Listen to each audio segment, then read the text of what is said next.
আউযু বিল্লাহি মিনাশ শাইতানির রাজিম বিসমিল্লাহির রহমানির রহিম। সর্বপ্রথম আমি গোলাম আমার মহান মুর্শেদ আখিরি জামানার শ্রেষ্ঠ মহামানব মোহাম্মদ ইসলামের একমাত্র মুর্শেদ বাবা দেওয়ানবাগীর পরশময় কদম মোবারকে শতকোটি সালাম এবং কদমবুতি জানাই। সেই সাথে তিনার সহধর্মণী কুতুবুল আক্তাব দুর্রে মাকনুন খাতুনে জান্নাত হজরত দয়াল মা রহমাতুল আলাইহার পরশময় কদম মোবারকে শতকোটি সালাম এবং কদমবুতি জানাই। সম্মানিত আশেকে রাসূল জাকির ভাইরা, আপনারা সকলেই আমার সালাম গ্রহণ করুন। আসসালামু আলাইকুম ওয়া রাহমাতুল্লাহি ওয়া বারাকাতুহু।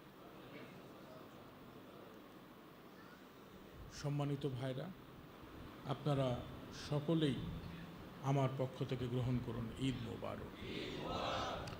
এবার ঈদ আপনাদের কেমন কাটলো? বাড়িতে গেছিলেন? অনেকে গেছে, বা এইখানে মনে হয় যারা বেশিরভাগ না যাওয়া পার্টি, কারণ যারা গেছে তারা মনে হয় না এখন আসছে, কিছু আসতেছে, কারণ ছুটিটা লম্বা পাইছে তো। আসলে আমি ঈদের দিন ওই কথাটা বলছিলাম, আমাদের ঈদের সবচেয়ে আনন্দ থাকে যে জিনিসটা, আসলে ঈদের মধ্যে যে আনন্দটা সেটা হচ্ছে, একটা তো হচ্ছে ধর্মীয় দৃষ্টিকোণ থেকে, সামাজিক দৃষ্টিকোণ থেকে যদি চিন্তা করি, ঈদের সবচেয়ে আনন্দের পার্টটা হইতেছে যে সবাই সবার সাথে দেখা সাক্ষাৎ হয়। আমাদের দুনিয়াদারির কারণে, ব্যস্ততার কারণে, কর্মের কারণে দেখবেন যে আপন ভাই ভাই এক ডিস্ট্রিক্টে থাকে, তো আরেক ভাই আরেক ডিস্ট্রিক্টে থাকে, আর বিদেশ তো বাদই দিলাম নাকি। বছরে মানে কি বলে 6-7 মাসেও দেখা হয় না, এরকম হয় না আমাদের। সন্তান এক জায়গায়, মা এক জায়গায়, বাবা এক জায়গায়, এরকম। কিন্তু ঈদগুলাতে হয় কি, সবাই এই কারণে বলে যে নারীর টানে সবাই যার যার মানে আপনের কাছে ছুটে যায়। তো ঈদের সবচেয়ে আনন্দের পার্ট যেটা আমার কাছে লাগে, যে আপনের সাথে সাক্ষাৎ। তো আমাদের যে সুযোগটা আল্লাহ দয়া করে দিয়েছেন, আমরা যখন মদিনায় আসি, আমাদের সবচেয়ে আপনের কাছে আমরা আসতে পারি। ঈদের সবচেয়ে আনন্দের জায়গাটা হইতেছে এইটা, যে বাবে মদিনায় বাবা দানের কাছে আসি, যিনি আমাদের সবচেয়ে আপন। তো আমি সবাইকে অনুরোধটুকু করব যে দেখেন, বাবাজান যতদিন জাহেরাতে ছিলেন তখন ছিল হিসাবটা একরকম। আমি যেটা মনে করি, বাবাজান জাহেরাতে পর্দার অন্তরাল হওয়ার পরে যেই সময়টা আসছে, এখানে দুইটা রাস্তা খোলা আছে। এক হচ্ছে হয় আমি তারে ভুলে যাচ্ছি বা ভুলে যাব, আরেকটা হচ্ছে আমি আমার ধ্যানে খেলে চিন্তা চেতনায় কর্মে তাকে নিয়ে নিজেকে দেওয়ানবাগী ময় করব। এই কোনটা করব, এই চয়েসটা যার যার ব্যক্তিগত। কারণ ওইটাও যদি আল্লাহ ধরে করায় দেয়, তাহলে কর্মের ফল আবার ভোগ করে কেমনে? তাই কর্মটা বাছাই করার জন্য দেখবেন আল্লাহ আমাদের সামনে রাস্তা আছে, ভালো রাস্তা, খারাপ রাস্তা, আর চয়েস করার জন্য বিবেক আছে। বুঝেন নাই কথাটা? তো সবই আল্লাহর তৈরি। আমি তো প্রায় বলি যে অনেকে বোকার মতো বলে কি জানেন, আল্লাহ না চাইলে হইতো, বিষয়টা এরকম। সবই আল্লাহর সৃষ্টি, কিন্তু আল্লাহ কিন্তু বিবেচনার জন্য বিবেক দিচ্ছে। মধু কার সৃষ্টি? এই যে মধু, আমরা যে মধু খাই, কে বানাইছে? মধুর ভিতরে গুণাবলী কে দিছে? আমাদেরকে জানাইছে কে? আল্লাহ কিন্তু আমাদের জানাইছেন। হয়তো রাসূল সাল্লাল্লাহু আলাইহি ওয়াসাল্লাম ফরমান মানে মারফত হোক বা আউলিয়াদের মারফত হোক, যে মধুর মধ্যে কি বলে হেলথ বেনিফিটগুলো কী কী আছে। আবার পরবর্তীতে মডার্ন সায়েন্স সেইটারে প্রুভও করছে। অপরদিকে বিষ বানাইছে কে? বিষের মধ্যে বিষক্রিয়া দিছে কে? আবার পরবর্তীতে আল্লাহ ধরে মহামানব মারফত হোক জানাইছেন যে এটা আনহেলদি, এটা খাওয়া যাবে না। এক একটা কাজ থাকে। মানে আপনি বিষ খাইলেন, দুইটাই আপনি জানেন, যাই না যদি কেউ বিষ খায়, সে তার এটা বলবে না আল্লাহ আমার মেরে ফেলেছে, সে তার কর্মের জন্য কর্মফল ভোগ করছে। তো কথাটা এই কারণে বললাম যে বাবাজান আমাদেরকে একটা গাইডলাইন দিয়ে গেছেন, যে এই আমি আপনাদের মুর্শেদ। বাবাজান প্রায়শই বলতেন যে এবাদতে আমরা যখন এবাদত করি, এবাদতে আল্লাহর সাথে কাউকে চিন্তা করলে কি হয় বলেন তো? এবাদতে আবার বলেন সেটারে কি বলে? এবাদতের শিরিক। শিরিকের মধ্যে প্রকারভেদ আছে। বাবাজান বলতেন আল্লাহ, আপনি যখন এবাদত করতেছেন তখন যদি আপনি আল্লাহর সাথে কাউকে তুলনা করেন, আল্লাহর জায়গায় কাউকে চিন্তা করেন, সেটা কি হবে? এবাদতের শিরিক। আর যদি বাবাজান বলতেন তরিকতে মুর্শেদের জায়গায় যদি কাউরে চিন্তা করি, সেটা হচ্ছে তরিকতের শিরিক। এটা আমার কথা না, এটা বাবাজানের কোড মোবারকটা আমি কোড আনকোড করে বললাম। তো এই কারণে আমি সবাইকে অনুরোধ করব যে বাবাজান আমাদেরকে তো একটা জীবন ব্যবস্থা দিয়ে গেছেন, বাবাজান কিছু নিয়ম বলে গেছে। এখন চয়েস আমার যার যার। আমি কি আমার পরবর্তী জীবনটা বাবা দেওয়ানবাগিকে ভালোবেসে দেওয়ানবাগি ময় করব, নাকি দেওয়ানবাগির থেকে দূরে থাকব?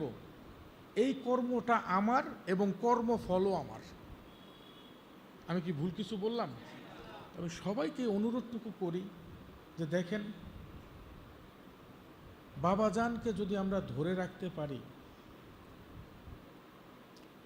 মহান মুর্শেদকে যদি আমরা ধরে রাখতে পারি, এটা আমাদের জন্য বলেন্দ নসিব। আমি হয়তো এখানে বলতে পারতেছি না, গত পরশুদিন রাতে একটা বিষয় নিয়ে আমার একটু ব্যক্তিগতভাবে মন খারাপ ছিল। আমি কোনো আর্জিও করি নাই, শুধু মন খারাপ হয়েছে। স্বপ্নে দেখতেছি বাবাজান দয়া করে এসে ওই বিষয়ে আমারে বলতেছে যে এটা এরকম না এরকম, মন খারাপ করো না। শুধু এটা আমার কথা না, কথাটা যদি আমার বলি তাহলে একটু ভুল হয়, যে মনে করবে নিজেরা জাহের করতে আসছে, আল্লাহ আমারে মাফ করুক। সেই যোগ্যতা উদ্দেশ্য কোনোটাই আমার নাই, না আমার যোগ্যতা আছে না আমার উদ্দেশ্য। আপনারা বলেন, আপনারা যখন কোনো কিছু নিয়ে ওয়ারিড হন, দুশ্চিন্তা করেন, মুর্শেদ এখনও আপনাদেরকে আইসা স্বপ্নে বা মোরাকাবায় আইসা বলে না? ওফাতের পরে মুর্শেদ একটা বিষয় নিয়ে চিন্তা করতেছেন বা বাবাজানের কাছে প্রশ্ন করছেন, উত্তর পাইছেন, এরকম কার কার হয়েছে? হাত তুলেন তো। ওফাতের পরে, আমি ওফাতের আগে বলি নেই, মানে জীবদ্দশায় ওফাতের পরে। আপনারা কি ওফাতের পরে পাইছেন? তাহলে বাবাজানকে প্রশ্ন করলে কি উত্তর দেয়? তাহলে বাবা দেওয়ানবাগি কি আপনাদের ভুলে গেছে? আলহামদুলিল্লাহ, হাত নামান। তাহলে আমরা কি তারে ভুলে যেতে পারি? সম্মানিত আশেকে রাসূল, জাকের ভাইরা, আজকে কি 4 তারিখ এপ্রিল মাসের 1989 সালের, তাই না? 1989 সালের 5ই এপ্রিল আমাদের মহান মুর্শেদ বাবা দেওয়ানবাগির জীবনে একটি গুরুত্বপূর্ণ দিন, আর যা আমাদের জন্য এক মহা আনন্দের দিন। কিভাবে? 1989 সালের 5ই এপ্রিল আমার মহান মুর্শেদ বাবা দেওয়ানবাগি তিনি রহমতের সময় একটা স্বপ্ন দেখছিলেন। স্বপ্নটা ছিল এরকম, বাবাজান বলতেছিলেন ঢাকা এবং, আল্লাহ মাফ করুক যদি আমার ভুল না হয়, স্বপ্নটা ছিল এরকম, ঢাকা এবং ফরিদপুরের যে মাঝখানে একটা রোড, একটা রাস্তা। তো বাবাজান এই রাস্তাটা দিয়ে হাঁটতেছেন, হাঁটতে হাঁটতে হাঁটতে হাঁটতে দেখলেন যে একটা মনোরম বাগান, নাকি একটা অসম্ভব সুন্দর বাগান। এত সুন্দর বাগান, বাবাজান বললেন খুবই চমৎকার। বাবাজান বললেন বাগানটাতে গিয়ে আমি ঘুরে ঘুরে বাগানটা দেখতেছি, হাঁটতেছি আর দেখতেছি। কিছু দূর যাওয়ার পরে আমি দেখতে পাইলাম যে ওই বাগানে আপনারা ফুল, গোলাপ ফুল বা বিভিন্ন ফুল শুকায় যাইতে দেখছেন? বাবাজান বললেন দেখলাম যে বাগানে ফুল শুকায় গিয়ে, ফুলের পাপড়ি, ফুল, অনেক দামি দামি ফুল, পাতা, এগুলো শুকায় গিয়ে একটা স্তূপ। তো ওইখানে বাবাজান বললেন যে দেখি একজন মহামানব শুয়ে আছে। আমি আস্তে আস্তে যখন কাছে গেলাম, গিয়ে দেখলাম হযরত রাসূল সাল্লাল্লাহু আলাইহি ওয়াসাল্লাম ওইখানে শুয়ে আছেন। তার মাথা মোবারকটা দক্ষিণ দিকে আর কদম মোবারকটা উত্তর দিকে, বা হাঁটু মোবারকটা একটু খারাপভাবে ভাঁজ করে রাখা। বাবাজান বললেন দেখে মনে হচ্ছে উনি প্রাণহীন অবস্থায়, অর্থাৎ নিষ্প্রাণ অবস্থায়। তো বাবাজান বললেন ওনাকে দেখেই আমি বুঝতে পারলাম যে রাসূল সাল্লাল্লাহু আলাইহি ওয়াসাল্লাম হচ্ছে একটা রূপকী অর্থে, আসলে এটা হইতেছে ধর্ম, মুহাম্মদ ইসলাম। রাসূলকে দেখতেছি রূপক অর্থে। বাবাজানের বই মোবারকও দেখবেন রাসূল লিখে ব্র্যাকেটে লিখে দিয়েছে ধর্ম, দেখছেন আপনারা? তো বাবাজান বলছেন আমি দেখেই বুঝতে পারলাম যে এটা হইতেছে মানে রাসূল হইতেছেন একটা রূপক অর্থ, এটা হলো মোহাম্মদ ইসলামটা। তো বাবাজান বলেন আমি এই অবস্থাটা দেখে আমার ভিতরে কান্নার রোল পড়ে গেলাম, আমার অস্থির হয়ে গেলাম যে হায় হায় এইভাবে রাসূল এখানে আসেন, আমার মানে কীভাবে রাসূলকে উঠাবেন বা স্বাভাবিক। বাবাজান বললেন আমি চিন্তায় অস্থির হয়ে গেলাম, ব্যতিব্যস্ত হয়ে গেলাম। কিন্তু পরিতাপের বিষয় আমার আশেপাশে আমার কোনো সাহায্যকারী নাই, কেউ নাই যে আমার হেল্প করবে। তো যখন বাবাজান বলেন আমি যখন বুঝতে পারলাম যে আশেপাশে আর কেউ নাই, তখন বাবাজান বললেন তাহলে চিন্তা করলাম আমি নিজেই করি, কারো ভরসায় থাকার দরকার নেই। তো রাসূলকে উঠানের উদ্দেশ্যে আমি যখন আগাই গিয়ে ওনার কদম বা হাঁটু মোবারকে হাত দিয়ে স্পর্শ করলাম, দেখলাম মুহূর্তের মধ্যে দৃশ্যটা চেঞ্জ। যেই ফুলগুলো শুকায় ছিল ওই ফুলগুলো একেবারে ফুলে ফুলে সুশোভিত হয়ে গেল, একেবারে বাগান যেরকম হয় ফুলে ফলে একদম সুশোভিত হয়ে গেল। আর রাসূল সাল্লাল্লাহু আলাইহি ওয়াসাল্লাম রাজকীয় পোশাক মোবারকে আমার সামনে হাসতেছেন, পুরো দৃশ্যটাই চেঞ্জ। এবং আমাকে উদ্দেশ্য করে বললেন, হে ধর্মের পুনরুজ্জীবন দানকারী, ইতিপূর্বে আমার ধর্ম আরও 5 বার এই জগতে পুনরুজ্জীবন দান করছে। বলে রাসূল সাল্লাল্লাহু আলাইহি ওয়াসাল্লাম মহান মুর্শিদের সাথে হাঁটতে হাঁটতে চলে গেলেন। এই তো স্বপ্নটা নাকি? আসলে দেখেন, এই স্বপ্নের যদি একটু তাবির করতে যান, একটু তর্জমা করতে যান, একটু ব্যাখ্যার দিকে তাকান, যে আমাদের এই যে যেমনটা যে শাকের ভাই, যেমনটা আমাদের শাকের ভাই খুতবায় খুব চমৎকার কথা বলতেছিলেন যে ওরাও নামাজ পড়ছে, এই যে যাও নামাজ পড়ছে, আহলে বাইতেও নামাজ পড়ছে, রাসূলের সাহাবীরা নামাজ পড়ছে, পরবর্তীতেও নামাজ হয়েছে, বলছেন না? তারতম্য কোথায়? তারতম্য আছে একটা। তারতম্যটা কি জানেন? ওরা নামাজ করছে, হজ জাকাত যা যা ইসলামের রিচুয়াল সবই করছে, তারতম্য হচ্ছে তাদের এই কোনো কিছুতে রাসূল নাই। আর যারা রাসূল প্রেমিক তাদের প্রত্যেকটা রন্দে রন্দে রাসূল আছে।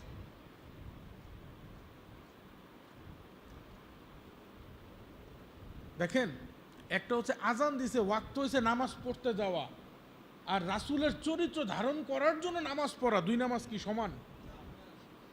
মসজিদে আজান দিছে, এখন আমার নামাজে যাইতে হবে, না গেলে আবার গুরজুন খাইতে হবে নাকি? এই কারণে দৌড়ে জাহান্নামের আগুন থেকে বাঁচার জন্য দৌড়ে নামাজে চলে গেছে। এটা হইলো একটা নামাজ। আর আরেকটা হইল আমি একজন আশেকে রাসূল, আমার চরিত্র হবে কার চরিত্র? রাসূলের চরিত্র অর্জন করার জন্য নামাজে দাঁড়াইলাম আলিফ, রুকুতে গেলাম কি হ্যাঁ, সেজদায় গেলাম মিম, সেজদার পরে উঠে বসলাম, এটা কি? আহমদী চরিত্র অর্জন করার জন্য নামাজ পড়লাম। দুইটা কি কখনো এক হইতে পারে? এই কারণে বললাম যে ইবাদত করা আর রাসূলকে সিনায় ধারণ করা কখনো এক জিনিস না। আপনি যত ইবাদত করেন, আমার মহান মুর্শিদ বলেন, আপনি যত ইবাদত করেন, ইবাদত করতে করতে একেবারে কি বলে তুঙ্গে চলে যান, যদি আপনার ভিতরে রাসূলের মহব্বত না থাকে, যদি রাসূলের ভালোবাসা না থাকে, এই ইবাদত করে লাভ কি? শাফায়াতকারীকে, আমাদের শাফায়াতকারীকে, তো রাসূলের সাথে যদি আপনার যোগ না থাকে, যোগসূত্র না থাকে, আপনার সমস্ত কিছুই হবে নিষ্ফল। আর এই কারণে বাবা দেওয়ানবাগী, এই কারণে আমাদের মহান মুর্শিদ বাবা দেওয়ানবাগী আমাদেরকে শিক্ষা দিয়েছেন আশেকে রাসূল হওয়া। কি? আপনি যদি আশেকে রাসূল হইতে পারেন আপনি নিরাপদ। আর আপনি যদি আশেকে রাসূল হইতে না পারেন, আপনি যতই ইবাদত করলেন, যদি দয়াল রাসূলের মহব্বত আপনার হৃদয়ে না থাকে, আপনি কখনো সফলকাম হইতে পারবেন না।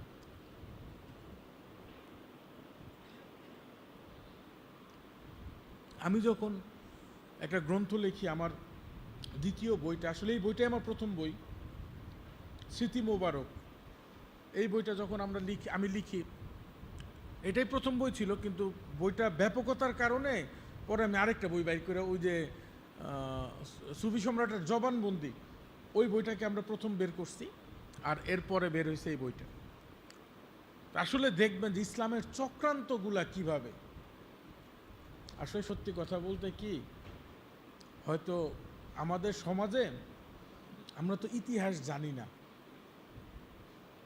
আমরা মনে করি রাসূলকে দেখছে সাহাবী, রাসূলকে দেখছে, আরে বাপরে বাপ।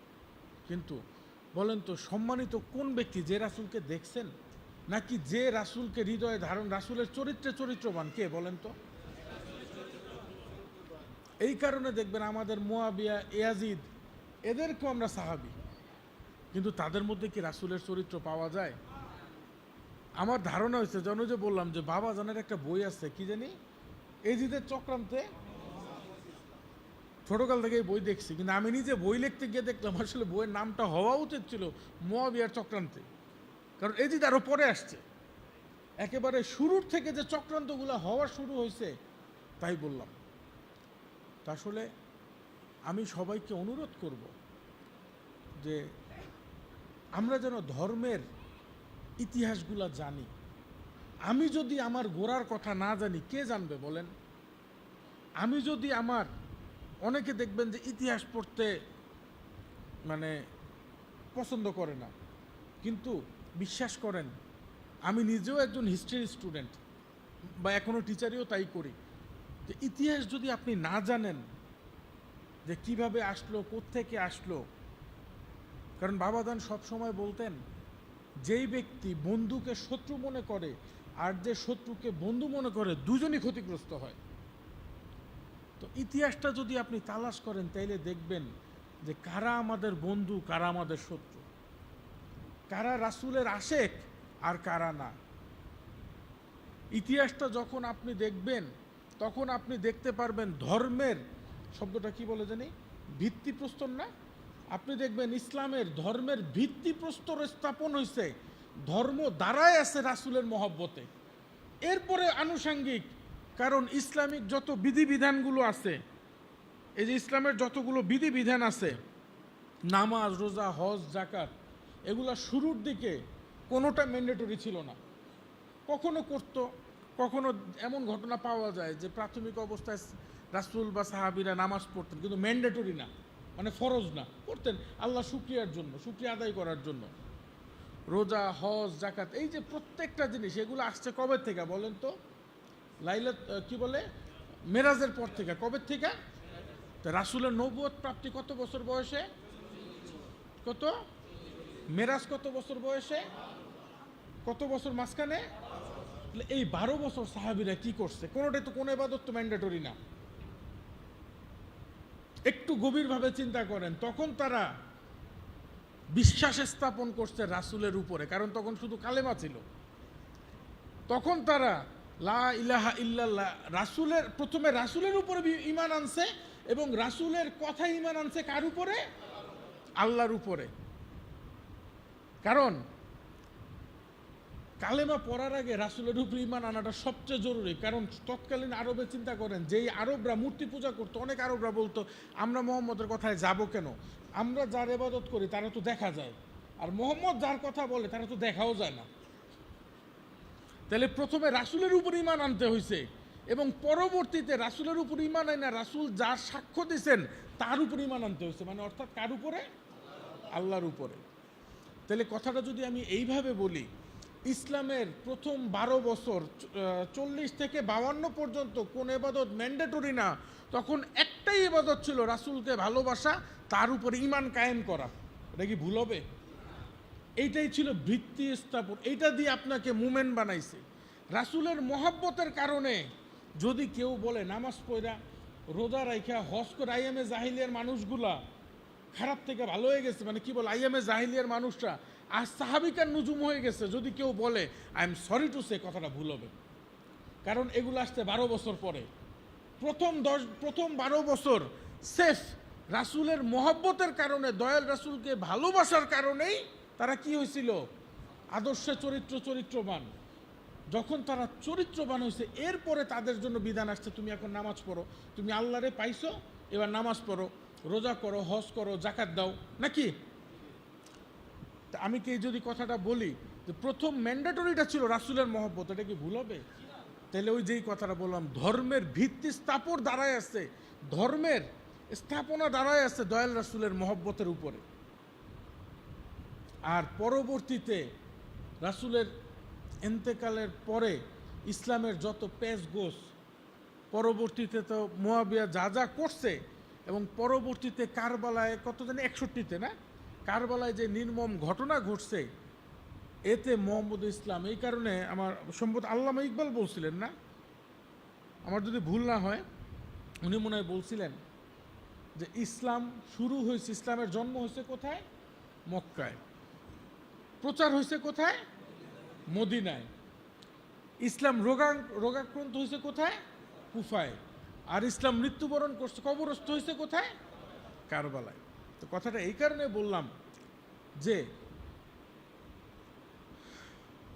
অনেকে মনে করে পূর্ণজীবন দানকারী ইসলাম হারাই গেছে, বাবাদান আবার নতুন করে ইসলাম নিয়ে আসছে, বিষয়টা এরকম না। পূর্ণজীবন দানকারী বিষয়টা কি? আমি ইতিহাসটা এই কারণে বললাম, যদি গোড়ার কথা না জানেন, যদি আপনি অরিজিনাল না জানেন, ডুপ্লিকেট চিনতে পারবেন না, নাকি? অরিজিনালে না চিনলে ডুপ্লিকেট চিনা যায়? অরিজিনালে ছিল প্রথমে রাসূলের মহব্বত অর্জন করো, এরপরে তুমি এই বিধিবিধানগুলো পালন করো। সত্য না মিথ্যা? ডুপ্লিকেটে কি আসলো? তুমি নামাজ, রোজা, হজ, যাকাতকে শক্ত করে আঁকড়ায় ধরো, সেফ মহব্বত, রাসূলের মহব্বত বাদ দাও, রাসূলের আহলে বাইতের মহব্বত বাদ দাও। যেই ধর্ম চালু করলো মুয়াবিয়া, যেই ধর্ম চালু করলো ইয়াজিদ যখন ইমাম হোসেনের মাথা মোবারক কেটে, একটা ঘটনা বলি তাহলে বুঝবেন, এজিদ যখন ইমাম হোসেনের মাথা মোবারকটা কেটে তার রাজদরবারে নিয়ে গেল, ওই যেটারে কি বলে, মদ রাখে, দেখছেন লম্বা ট্রে দেখছেন এরকম, ওই ট্রের উপর ইমাম হোসেনের মাথা মোবারক রেখে তার লাঠি দিয়ে ইমাম হোসেনের ঠোঁটের মধ্যে গুতাইতেছে, এবং সে কোরআনের আয়াতও পড়তেছিল, আল্লাহ যাকে ইচ্ছা বাদশাহী দান করেন, যাকে ইচ্ছা ধুলিসাৎ করেন। এর ব্যাখ্যা দিয়া বলল, আল্লাহ চায় নাই যে হোসেন এই পর্যন্ত আসুক, তাই হোসেনের মাথা এখানে, আর আমারে বাদশাহী দিছে। তখন দুইটা ঘটনা ঘটছিল, যেই দুইটা ঘটনাতে বুঝবেন ধর্ম আসল আর নকল কি। প্রথমে একজন প্রবীণ সাহাবী ছিলেন, অনেক বৃদ্ধ, তিনি অতক্ষণ চুপ থাকলো, যখন দেখলেন যে ইমাম হোসেনের ঠোঁটে গুতাইতেছে লাঠি দিয়ে, তখন তিনি আর নিজেরে স্থির রাখতে পারলেন না, তখন বললেন, ইয়াজিদ তুমি এই কাজ থেকে বিরত হও। আল্লাহর কসম করে বলতেছে, আমি দেখছি ওই ঠোঁটে রাসূলের চুমু খাইতে, তুমি এই ঠোঁটে লাঠি দিয়ে গুতাও না, তুমি বিরত হও। ইয়াজিদ নির্দেশ করলেন, এর পিঠে বাইর করে দাও। প্রথমে মাইরে ফেলাতে চাইছিলেন, ওরা অনেকে বলছেন যে উনি সাহাবী, মাইরেন না, বাইর করে দাও পিঠে। এই হচ্ছে দুই ধর্মের পার্থক্য।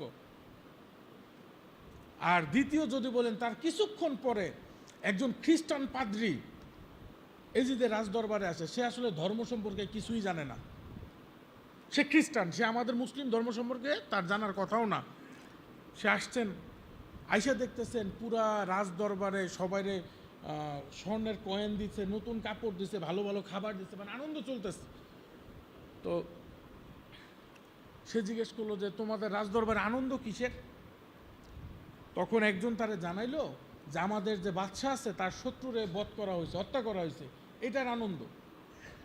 তখন সে বলল, ও আচ্ছা, তো তার শত্রুকে?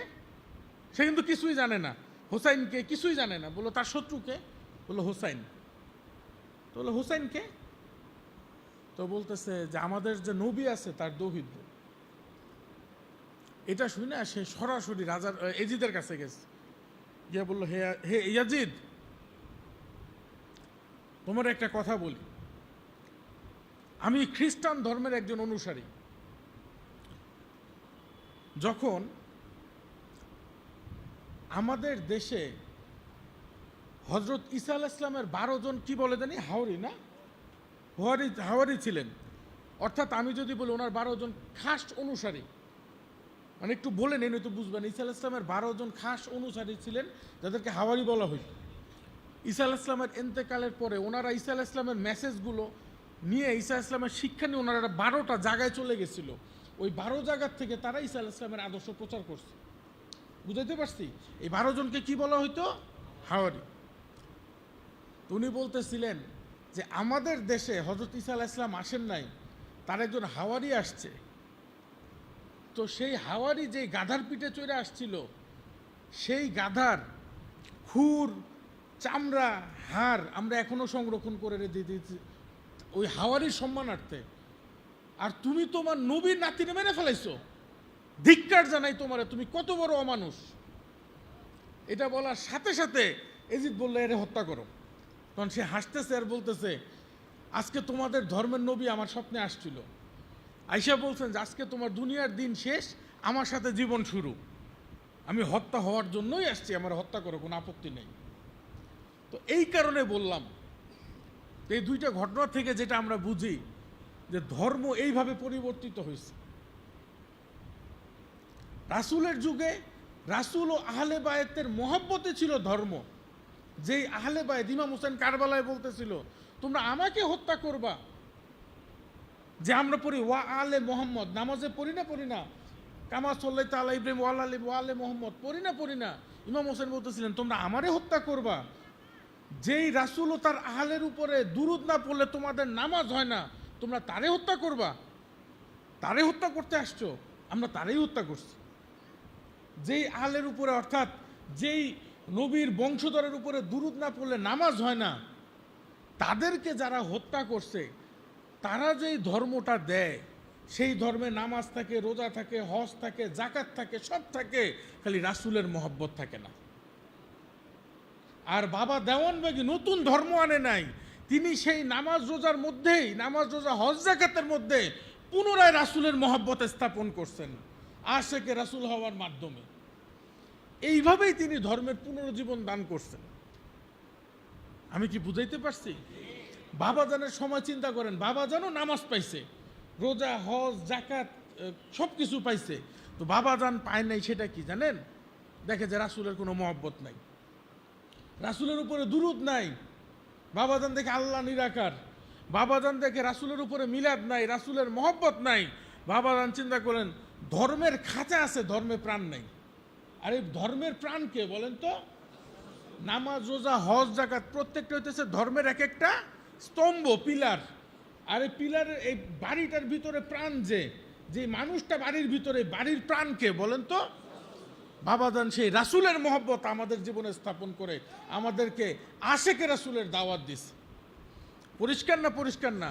আর এই কারণে বাবা দেওয়ানবাগী হচ্ছেন মোহাম্মদ ইসলামের পুনরুজ্জীবন দানকারী, যেই রাসূলের মহব্বত কারবালায় হারাই গেছিল। একবার রাসূল সাল্লাল্লাহু আলাইহি ওয়াসাল্লাম, দেখেন রাসূলের আহলে বায়তের প্রেম যদি না থাকে, একবার রাসূল সাল্লাল্লাহু আলাইহি ওয়াসাল্লাম নামাজ পড়তেছিলেন, রাসূল ইমামতি করতেছিলেন। রাসূল যখন সেজদায় গেলেন, তখন ইমাম হাসান রাদিয়াল্লাহু তাআলা, ইমাম দুইজনই তো ছোট, দুইজন একসাথে গিয়ে রাসূলের পিঠে ঘোড়ার মতো করে উঠছে। রাসূল আর উপরে উঠেন না, কারণ যদি তারা পড়ে যায় ব্যথা পাবে। তো রাসূল যখন উঠতেছেন না, তখন পিছনে নামাজরত সাহাবী যারা, তারা চিন্তা করলো এত সময় লাগতেছে, কেউ কেউ মাথা উঠে দেখা শুরু করছে। দেখলেন যে ওনারা দুই ভাই খেলার কারণে রাসূল মাথা উঠাচ্ছেন না। অনেকে বিরক্ত হয়েছে যে কি নামাজের মধ্যে বাচ্চারা এসে ডিস্টার্ব, এরকমই তো নাকি, এই বাচ্চারা এসে রাসূলের ডিস্টার্ব করতেছে নামাজের মধ্যে, কেমন কথা। তারা খেলা শেষ করে যখন পরিপূর্ণতা নিয়ে নেমে গেলেন, তখন রাসূল সুন্দর করে মাথা উঠে নামাজ শেষ করলেন। শেষ করে বললেন, আমার এই নাতিদ্বয়ের কর্মে যারা যারা বিরক্ত হয়েছে তারা আমার উম্মতি না। তো এই কারণে বললাম যে রাসূলের মহব্বত যদি রাসূল সাল্লাল্লাহু আলাইহি ওয়াসাল্লাম কুল কায়নাতের রহমত হয়, তাহলে আহলে বায়ত হলো সেই কুল কায়নাতের রহমতের মহব্বত। আবার বলি, দয়াল রাসূল যদি কুল কায়নাতের রহমত হয়, সেই রাসূলের সিনার মহব্বতটাই ছিল আহলে বায়ত। তো এই কারণে রাসূল যাদেরকে এত ভালোবাসতেন, আমরা যদি তাদেরকে বাদ দিয়ে দুনিয়াদারি করি, তাদেরকে বাদ দিয়ে ধর্ম করি, আমরা কি ধর্মের স্বাদ পাবো? পাবো। কিন্তু পরিতাপের বিষয়, আমাদের বর্তমান সমাজে নামাজ শিক্ষা আছে, রোজার বিধান শিক্ষা আছে, নামাজ শিক্ষার তো বই পাওয়া যায়, রোজার বিধান বলে, হজ কিভাবে করবেন, হজে যাওয়ার আগে দেখবেন হজের গাইড বইও পাওয়া যায়, দেখছেন? কারণ অনেকে হজের নিয়ম সম্পর্কে অবগত না। জাকাতের সময় এগুলার কতটুকু সম্পদ থাকলে কতটুকু জাকাত দিতে হবে, কি করতে হবে, কি নিসাব অনেক কিছু আছে। কিন্তু পরিতাপের বিষয়, কিভাবে রাসূলকে ভালোবাসতে হবে, কিভাবে আহলে বায়তকে ভালোবাসতে হবে, এটা নাই। অথচ এই আহলে বায়েত ছিলেন রাসূলের সবচেয়ে আপনজন। রাসূল যখন মক্কা থেকে মদিনায় হিজরত করে গেলেন, আসলে আজকে মুহাম্মদ ইসলামের পুনর্জীবন দানকারী। পুনর্জীবন তখন আসে যখন কোনো জিনিসের প্রথমে জীবন ছিল, এরপরে তার থেকে প্রাণ চলে গেছে, পুনরায় জীবন ফিরে পাইছে, এটাই তো পুনরুজ্জীবন। আমি আজকে মুহাম্মদ ইসলামের প্রাণের কথা বলতেছি। মুহাম্মদ ইসলামের প্রাণ হলো রাসূল, মুহাম্মদ ইসলামের প্রাণ হলো আহলে বায়েত।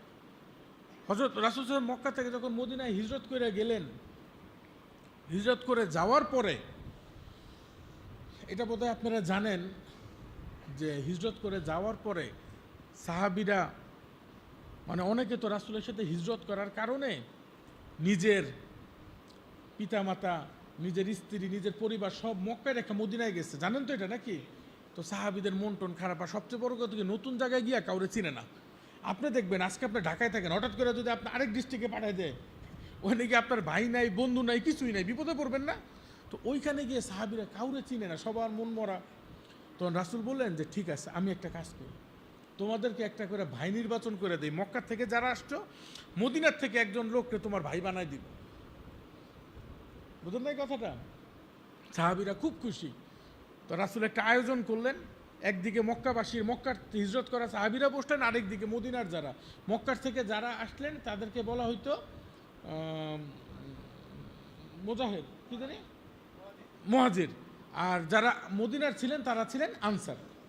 এই দুই গ্রুপ, মক্কাবাসী আর মদিনাবাসী। ওইভাবে না বলে সহজে বলি, মক্কার যারা মক্কাবাসী তাদেরকে বলা হলো তুমি মদিনার থেকে একটা একটা করে ভাই নির্বাচন করো, মানে ভাই ডেকে ভাই নাও। সবাই নিতেছে, নিতে নিতে নিতে সবার ভাই নেওয়া শেষ। হযরত আলী কারামুল্লাহ ওয়াজহু চুপচাপ বসে রয়েছে, একদম মন খারাপ, একদম মন খারাপ। তো রাসূল আলী আপনার দেখে ডাক দিলেন যে আলী, তোমার মন খারাপ কেন? আলী আত্তাল বললেন, ইয়া রাসূলুল্লাহ, সবাই তো ভাই পাইছে, আমি তো ভাই পাইলাম না। সবাই তো মক্কা থেকে মদিনা একটা করে, মানে মক্কা থেকে যারা আসছে মদিনা একটা করে ভাই পাইছে, কেউ আমার ভাই হিসাবে নেয়নি, আমি একা পড়ে গেছি, আমার তো কোনো ভাই নেই। রাসূল আলী আত্তালার জড়ায় ধরে কপালে চুমু খেয়ে বলেন, হে আলী, আমি মুহাম্মদুর রাসূলুল্লাহ তোমার ভাই, তাতে কি তুমি খুশি না? আলী আত্তালানো চিৎকার করে রাসূলের জড়ায় ধরে কান্না শুরু করলেন। তো এই হচ্ছে আহলে বায়েত। তো সেই আহলে বায়েতের মর্যাদা, তাদের মহব্বত সম্পর্কে আমাদের বিন্দু পরিমাণ ধারণা নেই। আসলে আমরা যদি তাদেরকে ভালোবাসতে না পারি, রাসূলকে ভালোবাসতে না পারি, রাসূলের আহলে বায়েতকে ভালোবাসতে না পারি, বিশ্বাস করেন আমরা ধর্ম করব ঠিকই, কিন্তু ধর্মের কোনো উপকার পাবো না। পরিষ্কার না? পরিষ্কার না? আমি সবাইকে অনুরোধ করব, চেষ্টা করেন ইতিহাসগুলো জানার জন্য। তাফসির মোবারক পড়েন, তাফসিরে অনেক কিছু জানতে পারবেন। বাবাজানের লিখে যাওয়া গ্রন্থ মোবারকগুলা পড়েন, অনেক কিছু জানতে পারবেন। বা এই যে মুহাম্মদ ইসলামে রাসূলের থেকে শুরু করে কারবালা পর্যন্ত ধর্ম আসলো কিভাবে এবং ধর্ম ধ্বংস হইল কিভাবে, এই মুয়াবের পুরো চক্রান্তটা পাবেন আমার বইতে, যেটা আমি লিখছি, স্মৃতি মোবারক। এই বইগুলো আপনারা পড়বেন, পড়লে আপনারা অনেক কিছু জানতে পারবেন। মহান মালিক আমাদের সবাইকে দয়া করুক, আমরা যেন মুহাম্মদ ইসলামের যে প্রাণ, দয়াল রাসূল ও তার আহলে বায়েত, তাদের মহব্বতে নিজেদেরকে ডুবাই রাখতে পারি, তাইলেই আমরা প্রকৃত আশেকে রাসূল। আর যদি আমরা ডুবাই রাখতে না পারি, শুধু ইবাদত করে গেলাম, বিশ্বাস করেন তাইলে আমাদের অবস্থা হবে শুধু তাদের মতো, যারা বলছিল তাড়াতাড়ি হোসাইনের মাথা কাটো, এখন আসরের আজানের ওয়াক্ত, নামাজের ওয়াক্ত চলে যেতেছে। হোসাইন ইম্পর্টেন্ট না, নামাজ পড়াটা ইম্পর্টেন্ট। এই কারণে বললাম তাদের কাছে কোনটা ইম্পর্টেন্ট ছিল? নামাজ। এই কারণে বললাম আমরা যদি ইবাদত করলাম কিন্তু রাসূল এবং রাসূলের পরিবারের ভালোবাসা না থাকে, এই ধর্ম আমাদের উপকারে আসতে পারে না। আর এই রাসূলের মহব্বতটাই ফিরায় আনছেন কে বলেন তো? আমার মহান মুর্শিদ। কে নিয়ে আসছেন? আবার বলেন, এই রাসূলের মহব্বতটা ইসলাম ধর্মে কে ফিরায় নিয়ে আসছেন? বাবা দেওয়ানবাগী। বাবাজান বলতেন আমার বদনাম আছে, আমি খালি রাসূলের কথা বলি। এই কথাটা শুনছেন? দেখেন তো বাবাজান এমন আশ্চর্য, বাবাজানের যে বদনাম, বাবাজানের আমাদের সমাজে মানুষের ওই যে আমার বইটার ছবি আছে, দেখছেন আপনারা, জবানবন্দি।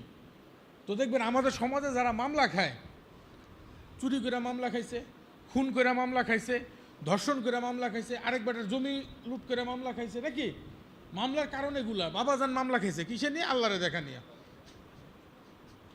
ওনার লেভেলটা চিন্তা করেন। আমি আপনি মামলা খাই চুরি কইরা, ধর্ষণ কইরা, অন্যের জমি লুট কইরা, অন্যের মাথা ফাটাই দিয়া, নাকি? আর আমার মুর্শিদও মামলা খাইছে, কি নিয়ে খাইছে?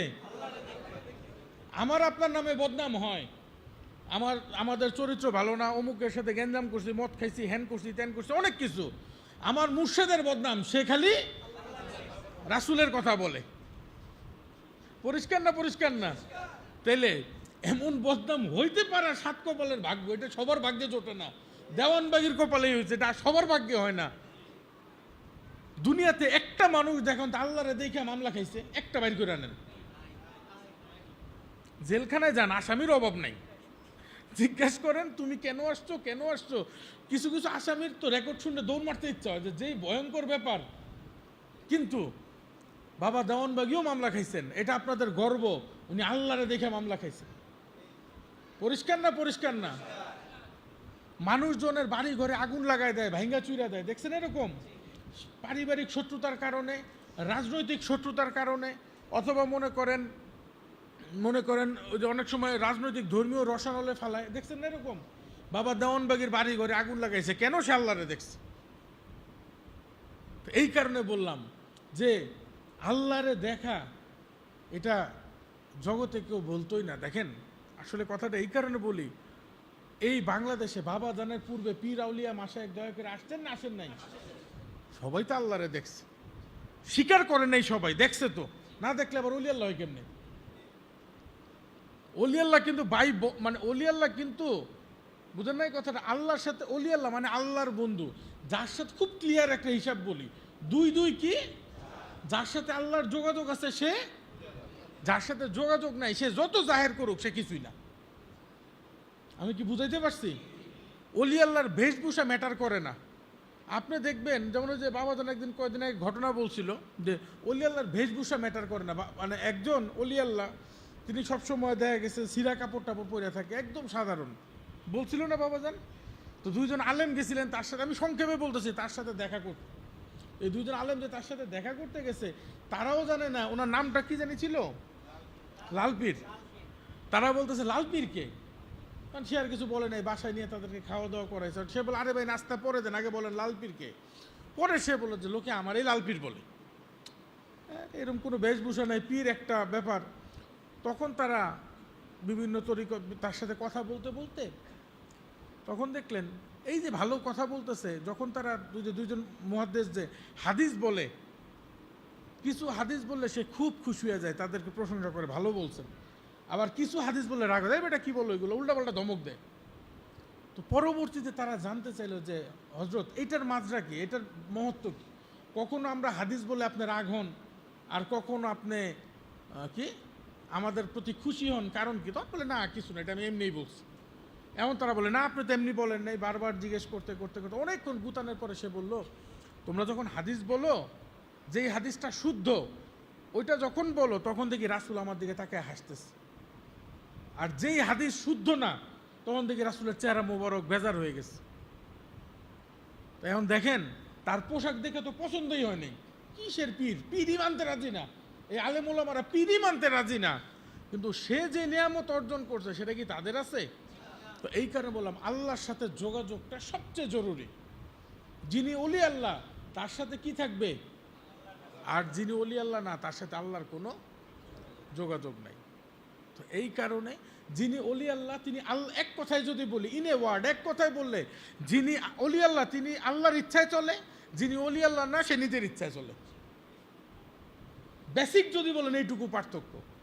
ওলি আল্লাহ যে সে খায় ঘুমায় কথা বলে সবই আল্লাহর ইচ্ছায়, আর যে ওলি আল্লাহ না সে হলো নিজের ইচ্ছা। তো যাই হোক, কথাটা এই কারণে বললাম, আমাদের চেষ্টা করতে হবে আমরা যেন সাধনার মাধ্যমে নিজেদেরকে পরিশুদ্ধ করতে পারি। যদি করতে পারি তাইলে, তো যেই প্রসঙ্গটা টানতেছিলাম একটু বলে শেষ করি, যে বাংলাদেশে অনেক ওলি আল্লাহ আছেন যারা প্রকৃত ওলি আল্লাহ, প্রকৃত মানে ভণ্ড হোক সেটা ভিন্ন কথা, প্রকৃত ওলি আল্লাহ যে সে কি আল্লাহকে পাবে না? পাবে না। তাহলে প্রকৃত অলি আল্লাহ আউলিয়ার দেশই তো বাংলাদেশ। তাহলে যারা ওলি আল্লাহ হয়েছেন, পূর্বে গত হয়েছেন, তারা আল্লাহরে পাইছে না পায় নাই? কিন্তু সবাই প্রকাশ করে নাই, সবাই তাফসীর লেখে নাই। এই প্রকাশ করে তাফসীর লিখছেন একমাত্র আমার মহান মুর্শেদ বাবা দেওয়ানবাগী। আল্লাহর কথাই তো কেউ স্বীকার করতে চায় না, আর সেখানে আমার মহান মুর্শেদ তাফসীর দিছেন, কোরআন হাদিস দিয়ে প্রমাণ করছেন। আমি সবাইকে অনুরোধ করব, দেখেন এই বইগুলো, বই মোবারকগুলো আপনারা পড়বেন, পড়লে আপনারা লাভবান হবেন, আপনারাই উপকৃত হবেন। ঠিক আছে, মোহন মালিক আমাদের সবাইকে দয়া করুক। অনেক কথা বলে ফেলাইলাম মালিক।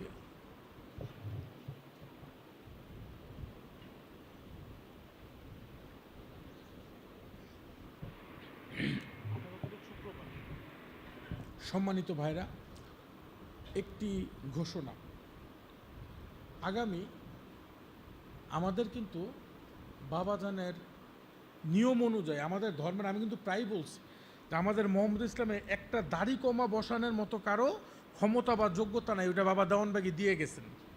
সত্য না মিথ্যা?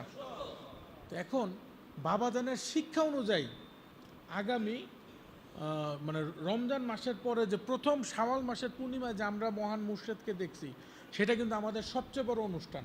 প্রত্যেক মাসে তো আমরা করি, প্রত্যেক মাসে আমরা করি, কিন্তু বাৎসরিক যেটা, সেটা কি আমাদের সবচেয়ে বড় না? বড় না?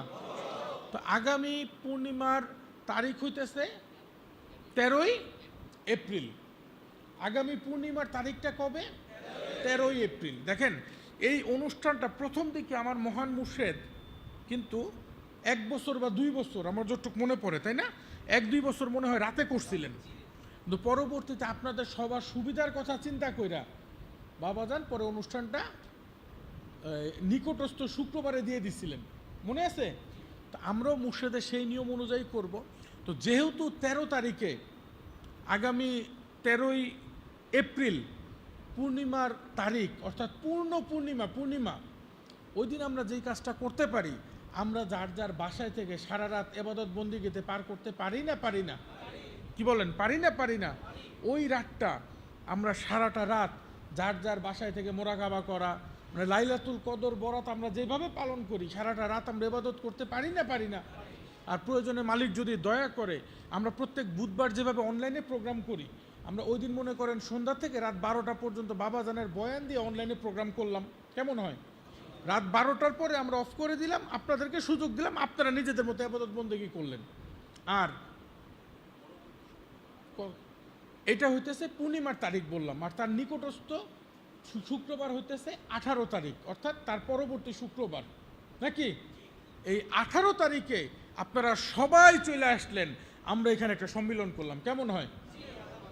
কেমন হয় বলেন তো?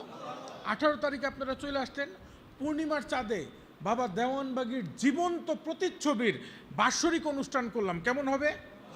আপনারা সবাই, আমি আবারও বলতেছি, আগামী 13 তারিখ যেই দিন দিবাগত রাতে পূর্ণিমা, আমরা সেদিন যার যার বাসায় থেকে মোরাকাবা, মোশাহেদা, মিলাদ, নামাজ আমরা এগুলো করতে পারবো না? পারবো না?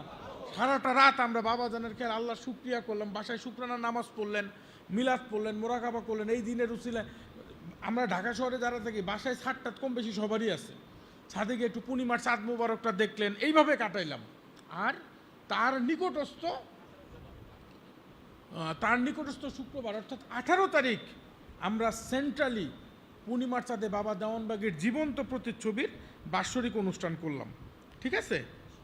তো আমি আপনাদের সবাইকে এই অনুষ্ঠানের আহ্বান জানাবো যে আমরা সবাই যেন ওই দিন আমরা বাৎসরিক অনুষ্ঠানটা করতে পারি, ঠিক আছে? আর ওই দিন যেহেতু শুক্রবারে, তো আমাদের যেহেতু এটা বাৎসরিক অনুষ্ঠান, আমি সবাইকে বলবো, দেখেন অনেক সময় আগে একটা সময় ছিল যে জাকেটদের পক্ষ থেকে মালা দেয়া হতো, আমরা দিতাম। আবার দেখতাম এখনো আছে সেটা, সমস্ত আশেকে রাসূলের পক্ষে। আমি অনেকবার বাবাজানকে মালা মোবারক দিয়েছি, দেখছেন না, আশেকে রাসূলদের পক্ষে। আবার অনেক সময় দেখছি বিভিন্ন এলাকার থেকে আসলে সমস্ত এলাকার পক্ষ থেকে সভাপতি সেক্রেটারিকে বাবাজান একটা তোড়া দেয়, দেখছেন? এইটা হইতেছে সেফ আশেকে রাসূলদের আর মুর্শেদের অনুষ্ঠান। আপনারা যে যা পারেন, কেউ তোরা, কেউ একটা গোলাপ, মুর্শেদের জন্য ভালোবাসা নিয়ে আসবেন, আচ্ছা মুর্শেদে দিবেন, পারবেন না? পারবেন না? আপনাদের ভালোবাসার বহিঃপ্রকাশটা মুর্শেদের সাথে করবেন। ওটা আমারে দিয়েও মালা দেওয়াবেন না, এলাকার সিনিয়র বাইরে দিয়েও তোরা দেওয়াবেন না, আপনি দিবেন। আপনি আশেক, আপনি আপনার মুর্শেদের চাঁদে দেখছেন, শুকরিয়া কে করবে? আমি না আপনি? আপনি করবেন। ঠিক আছে? মালিক আমাদের সবাইকে দয়া করুক, আমরা যেন এই সুন্দর অনুষ্ঠানটা মালিকের দয়া পালন করতে পারি। মালিক আমাদের সেই তৌফিক ভিক্ষা দেন। আর ওই দিন তো আসলে মহিলাদের তো করা যাবে না, তো কারণ ওই দিন তো পুরুষদের অনুষ্ঠান, মহিলাদের করলে তো আবার পরবর্তীতে যদি হয়, তেমনি যারা শুক্রবারে যদি কিছু মহিলা আসে সেটা ভিন্ন কথা, কিন্তু আমরা মহিলাদের অনুষ্ঠান ওই দিন না, তো আমরা পুরুষদের অনুষ্ঠানটা ওই দিন করবো। মালিক যদি আমাদের সবাইকে দয়া করে আমরা যেন এই মহতী অনুষ্ঠানটা একসাথে উদযাপন করতে পারি, সবাই বলুন আমিন। আসসালামু আলাইকুম ওয়া রাহমাতুল্লাহি ওয়া বারাকাতুহু। ঈদ মোবারক।